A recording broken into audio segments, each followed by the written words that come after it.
കാസർഗോഡ് ജില്ലാ പഞ്ചായത്ത് തിരിച്ചുപിടിക്കാനുള്ള ശ്രമത്തിലാണ് UDF. 3 നഗരസഭകളിൽ 2ഉം LDF ആണ് ഭരിക്കുന്നത്. LDF UDF കോട്ടകളിൽ BJP നേട്ടം കൈവരിക്കാനുള്ള സാധ്യതയും ഇക്കുറി കാണുന്നുണ്ട്.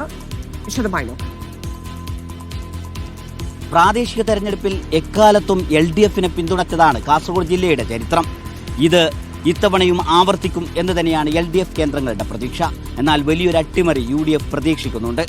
ജില്ലയിലെ 16 ജില്ലാ പഞ്ചായത്ത് ഡിവിഷനുകളിൽ 8ഇടത്ത് LDF ആണ്. 6ഇടത്ത് UDFും 2ഇടത്ത് BJPയും. കഴിഞ്ഞ 2 ടേമുകളിലായി ജില്ലാ പഞ്ചായത്തിന്റെ ഭരണം LDFനാണ്. ജില്ലയിലെ ആകെ 6 ബ്ലോക്ക് പഞ്ചായത്തുകളിൽ 4ഇടത്തും LDF ആണ്. 2ഇടത്താണ് UDFന് ഭരണമുള്ളത്. കാസർഗോഡ് ജില്ലയിലെ 3 നഗരസഭകളിൽ 2ഇടത്ത് ഭരണം നടത്തുന്നത് LDFും 1ഇടത്ത് UDFുമാണ്. കാസർഗോഡ് ജില്ലയിലെ 38 ഗ്രാമപഞ്ചായത്തുകളിൽ 20ഇടത്തും ഭരണമുള്ളത് LDFനാണ്. 16ഇടത്ത് UDFും 2 പഞ്ചായത്തുകളിൽ BJPയുമാണ്. BJPക്ക് വലിയ സ്വാധീനമുള്ള മേഖല കാസർഗോഡ് ജില്ലയിലുണ്ട്. ആ മേഖലകളിൽ ഒറ്റക്കക്ഷി എന്ന രൂപത്തിൽ ഉയർന്നു വരാൻ കഴിഞ്ഞ പ്രാദേശിക തെരഞ്ഞെടുപ്പോടുകൂടി BJPക്ക് സാധിച്ചിട്ടുണ്ട്. 2ഇടത്ത് ഭരണം നടത്തുമ്പോൾ തന്നെ മറ്റ് 4 ഗ്രാമപഞ്ചായത്തുകളിൽ BJP ഏറ്റവും വലിയ ഒറ്റക്കക്ഷിയാണ്.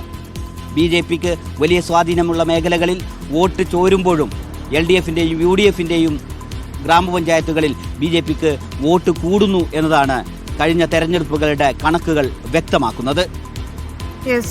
ഷഫീഖ് നസ്രുള്ള ചേരുന്നുണ്ട്. ഷഫീഖ്, പ്രധാന ചോദ്യം LDF കോട്ടയ്ക്ക് ഇളക്കം തട്ടുമോ എന്നുള്ളതാണ്. ജില്ലാ പഞ്ചായത്ത് എങ്ങനെയെങ്കിലും തിരിച്ചുപിടിക്കുക എന്നുള്ളതാണ് UDFിന്റെ മുന്നിലുള്ള ലക്ഷ്യം. മാത്രവുമല്ല, ചില പ്രദേശങ്ങളിൽ നമുക്കറിയാം BJPക്ക് സ്വാധീനം കൂടുന്ന സാഹചര്യമുണ്ട്. കഴിഞ്ഞ തെരഞ്ഞെടുപ്പിനെ അപേക്ഷിച്ച് ഇത്തവണ എന്തൊക്കെ മാറ്റങ്ങളായിരിക്കും, എവിടെയൊക്കെയായിരിക്കും ഉണ്ടാവുക?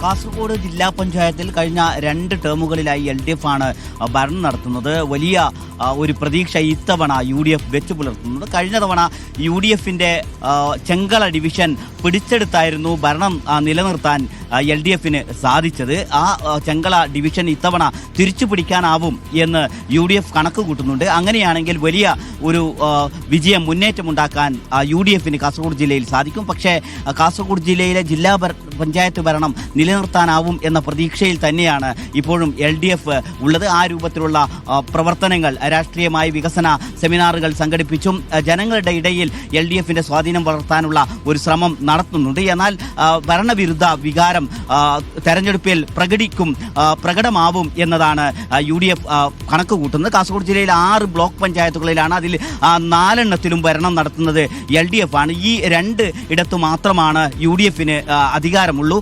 ഈ അവസ്ഥ തന്നെ ഇത്തവണയും തുടരും എന്നതാണ് അതിൻ്റെ ഒരു കണക്കുകൂട്ടൽ. കാരണം LDF മേഖലകളിലാണ് ഈ ബ്ലോക്ക് പഞ്ചായത്തുകളിൽ കേന്ദ്രങ്ങളിൽ അധികം. അതുകൊണ്ട് തന്നെ ബ്ലോക്ക് പഞ്ചായത്തുകളുടെ ഭരണത്തിലൊരു മാറ്റം ഉണ്ടാവുക സാധ്യമല്ല എന്ന സ്വഭാവത്തിലുള്ള വിലയിരുത്തൽ വരുന്നുണ്ട്. നഗരസഭകളിൽ 3ൽ 2ഉം LDFന് തന്നെയാണ്. കാസർഗോഡ് നഗരസഭയാണ് UDFിൻ്റെ ഒരു കോട്ട. അത് മുസ്ലിം ലീഗിൻ്റെ ബലത്തിലാണ് UDF ഭരിക്കുന്നത്. ചില കേന്ദ്രങ്ങളിൽ മാത്രമാണ് കോൺഗ്രസിന് സാന്നിധ്യമുള്ളൂ. നീലീശ്വരവും അതുപോലെ തന്നെ കാഞ്ഞങ്ങാട് നഗരസഭയും LDFിൻ്റെ നിയന്ത്രണത്തിനാണുള്ളത്. അത് അങ്ങനെ തന്നെ തുടരാനാവും എന്ന് തന്നെയാണ് LDF കണക്ക് കൂട്ടുന്നു. എന്നാൽ ഗ്രാമപഞ്ചായത്തുകളുടെ കണക്കെടുത്താൽ 38 ഗ്രാമപഞ്ചായത്തുകളാണ് ജില്ലയിലുള്ളത്. ഇതിൽ 20ഇടത്തും ഭരണം നടത്തുന്നത് LDF തന്നെയാണ്. ഇത്തവണ LDF UDF കേന്ദ്രങ്ങളിൽ BJPയുടെ ഒരു വളർച്ചയുണ്ട്. പക്ഷേ പഞ്ചായത്ത് രൂപീകരിച്ചത് മുതൽ BJP മാത്രം ഭരിക്കുന്ന ഒരു പഞ്ചായത്താണ് മധൂർ. പക്ഷേ ആ മധൂരിൽ ഇത്തവണ BJPക്കകത്ത് വലിയ പ്രശ്നങ്ങളുണ്ട്.